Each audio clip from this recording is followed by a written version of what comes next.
let's let John Cashman have the mic here. Hi. Just listening to everything this morning, one thing I think that's going to come out of this, I hope, is the structure of our sport. Meaning, you know, racetracks must be healthy. And then in our partners in this business, we're a partnership. Horsemen's associations, racetracks, they dictate a lot of the terms of where we've been and where we're going and where we're at, just as the number of race days is concerned.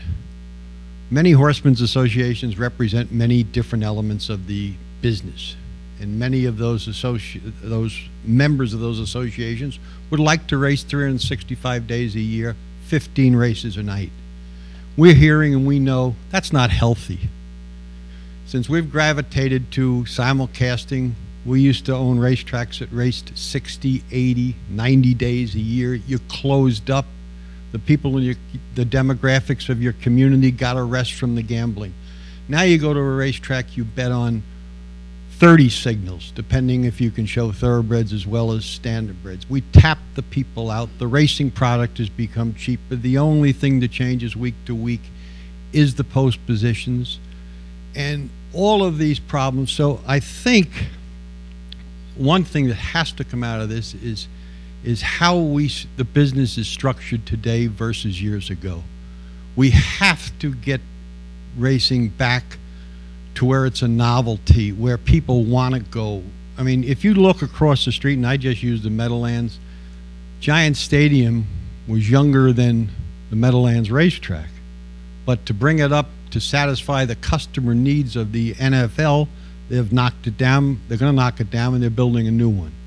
Every grandstand probably in our business needs to be about the quarter of the size as it once was. Has to have amenities that today's public wants. There's no reason that women don't come to racetracks anymore.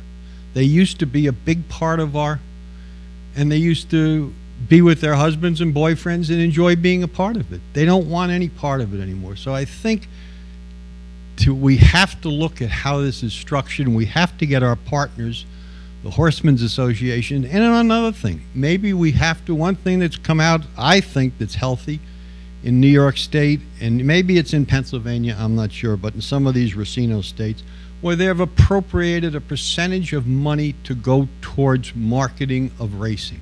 It has to be spent. And the horsemen are going to have to maybe give up some of their purse money to go to a marketing pool. If we don't do something like this, we have no business. We're going to be talking, there are going to be a lot less people in this room 5 years ago than there are today. Thank you. All right, John, anybody want thoughts on what John had to say? I think John is really talking about a subject that I've been talking about with a lot of people, which is, you know, who's really responsible for the industry right now? Who is the shareholder? Who's the major shareholder? And I think it's become clear to me that, you know, racetracks that turn into casinos or racinos, whatever you're going to call them, that, you know, they may have been primarily interested in racing when they had them as racetracks, but when they have them as racinos, it's really hard to turn your head again, you know, to the 98% that's making your money and focus on the 2% that's not making you money. And I think that's become a reality, and I think it's really time for horsemen to start realizing that that partnership that they once had, that they thought was a 50-50 partnership with the racetracks, is not a 50-50 partnership anymore.